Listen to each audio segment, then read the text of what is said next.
Age management is not just about managing an older workforce. It's about thinking about age diversity as a resource, not a challenge. Today, there's more and more talk about the challenges and opportunities of age management, how to maintain experience and at the same time provide room for innovation, how to recognize the needs of different generations and enable them to grow together. Age management means understanding people, not numbers. In this context, the concept of lifelong learning is indispensable. The world is changing rapidly, technologies are advancing, and knowledge is constantly being renewed. Lifelong learning is no longer a choice, it is a condition for survival, but also for personal fulfillment. At the business incubator BIOS, age management is not limited to our internal processes.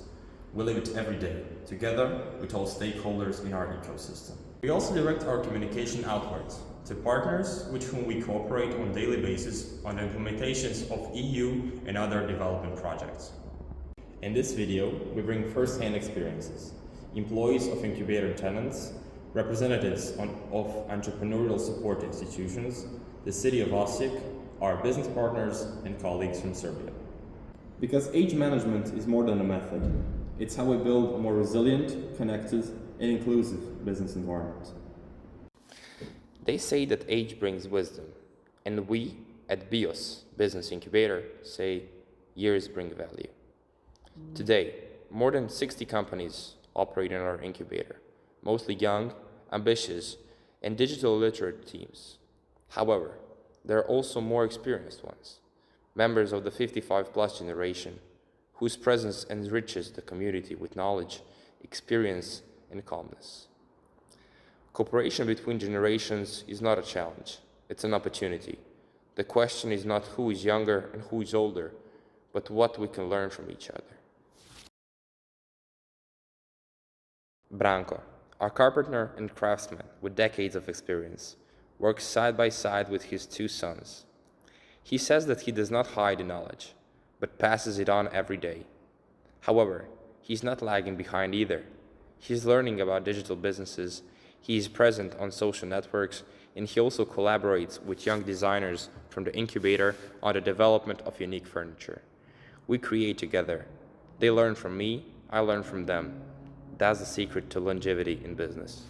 I u današnje vrijeme plastike i tog svega ima potražnje za izradom klasičnih vrata, prozora, pogotovo na starim zgradama koje su zaštićene. U mom poslu sinovi mi pomažu, 2 sina, koji hoće da nastave taj posao i sviđa im se to i zadovoljni su načinom rada i načinom posla, jer je vrlo kreativan posao i mislim da je budućnost dobra što se tiče toga, jer nema puno majstora baš za masiv. Obzirom da je to mlađa generacija, pokušam im prenijeti moje znanje i moje iskustvo, slušaju,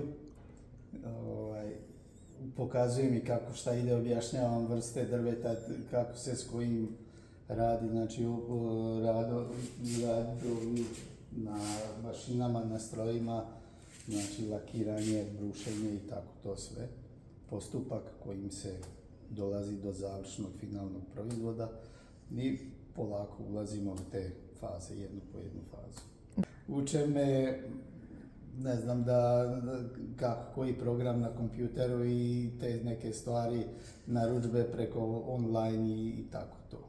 Uglavnom, mlađa generacija online stvari. Nisam imao nikakvih problema, ima tu jedna mlada ekipa dizajnera i s njima često sam u kontaktu i pomalo surađujemo, oni meni nešto sugerišu šta bi bilo dobro u novim tim dizajnu, interijeru i tako, a ja onda za njih odrađujem neke stvari i tako. Uglavnom, suradnja na obostrano zadovoljstvo i korist. At the Center for Entrepreneurship, which is also a big part of the BIOS community, an experienced employee points out that age-friendly practices are not formalized. They're a natural part of their business culture. We're not a special group, we're colleagues, daily support and mutual respect. That's what age management is all about. said Dragan Makarijevski. U firmi nas ima relativno malo, 4 osobe trenutno, a i u prosjeku u ovih 12 godina koliko radim u ovoj udruzi, bilo nas je tako negdje oko 5-6 osoba, tako da je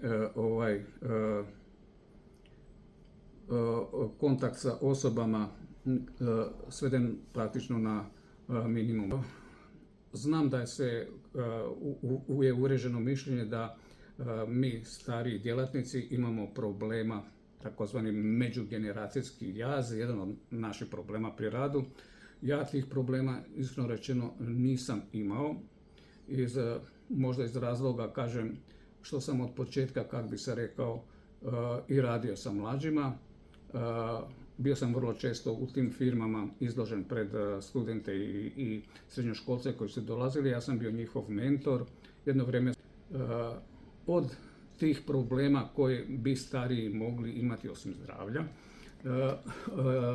ja mogu navesti da ja imam problema konkretno sa tehnologijom i tehnikom koja se, normalna stvar, sve više i više upotrebljava i u našem radu. U tom segmentu mi pomažu mlađe kolege jer oni znatno lakše i brže ovladavaju sa svim tim novim tehnologijama i tehnikom. Tako da mogu reći da i u svom radu ovisim o njima. Tako da mislim da to nije problem. Iz kojeg razloga još uvijek sam u radnom odnosu, iskreno ću reći, to su 2 razloga. To je financijski, mirovine su male, a drugi je društveno-socijalni, kako bi se rekao, efekt, jer i sam odlazak na posao, povratak s posla, jednostavno se osjećate društveno korisnim. Gordana Stojanović from the Administrative Department for Finance and EU Funds of the city of Osijek has been actively involved in the EU projects for almost 3 decades. As an assistant to the head, she coordinates the participation and implementation of projects of city companies and institutions. In the introduction, she points out that the development and implementations of EU projects require intensive communication and cooperation. Her team is made up of colleagues of different generations, but, as she says, they work well together. They are currently working on introducing a mentoring system, in which it is important to design a clear plan, but also to motivate both parties beforehand, because the will to transfer knowledge is not enough without a simultaneous willingness to learn. We bring her experience and thoughts on the importance of intergenerational cooperation in the dynamic world of EU projects. Ne komuniciramo svi isto. Komuniciram sa kolegom koji ima 55 plus i imam komunikaciju s kolegama koji su 30 plus, a i oni koji su 25 plus. Tako da su u jednom odjelu su različiti ljudi, različita razina samouvjerenosti, različita razina iskustva i različita razina znanja, a i pristupa i tehnološkog i svega ostalog. Dakle, neko treba pronaći tu nekakvu nišu, ali gdje može dati znanje, ali i ti koji bi trebali primiti znanje ili trebali ili htjeli ili biti motivirani, moraju znati gdje su im manjkavosti, odnosno šta je na meniju, šta ja to mogu ponuditi, što njemu fali. Bojana Orsic, Director of the Entrepreneurship and Development Center of the Municipality of Erdut, brings rich experience in the development and implementation of EU projects. In her organization, she emphasizes the importance of the synergy of younger colleagues and those 55 plus, where cooperation, tolerance, and mutual respect are the basis of success. A positive working atmosphere and humanity. These are the values that live in ports every day. U biti, odnos između mlađih i starijih kolega je dvosmjeran proces. Mlade kolege donose brzinu, vedrinu, unose svakako u kompletan uredski prostor nekakvu novu dimenziju.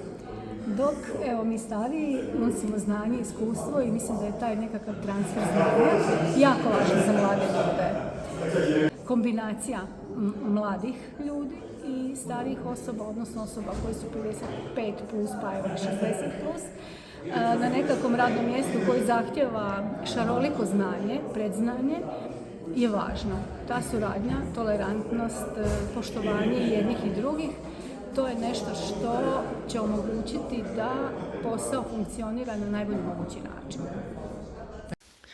Cooperation with support for entrepreneurship does not stop at the border. Recently, we were visited by colleagues from the Regional Development Agency IntegrAge from Subotica. A gentleman from their delegation, who is otherwise very active in business and sports, claims, "Age is just a number.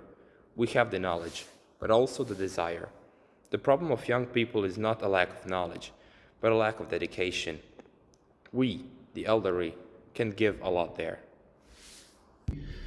Ja sam, da budem iskren, pre 3 godine planirao da idem u penziju i spremao sam se, pošto sam imao i tada privatnu firmu i nije mi bio problem, ja ne bi stajao sigurno sa svojim radom, međutim iz gradske uprave Subotice su mi rekli da ja treba da ostanem dalje, da budem u agenciji i ja danas sam i u agenciji i radim privatan posao i ja vežbam 4-5 puta nedeljno. Ja to znam da je to moj život. Drugo, čovjek mora da bude svestan da mora ponekad da odi na kontrolu lekarsku, kod zubara, ne znam i tako da. Sve su to način života. I onda to donosi kvalitet života i tako dalje, i mentalnog, i fizičkog, i na kraju krajeva i financijskog. BIOS, a place where age is not an obstacle, but an advantage. In BIOS, we don't count years, we count ideas, collaborations, experiences, and successes. Age management is not a strategy, it's a culture. It is the awareness that strength lies in diversity. If we want to build a sustainable society, we need to build intergenerational solidarity. So, we listen, we learn, we share together. IntegrAge, generations thrive. Together we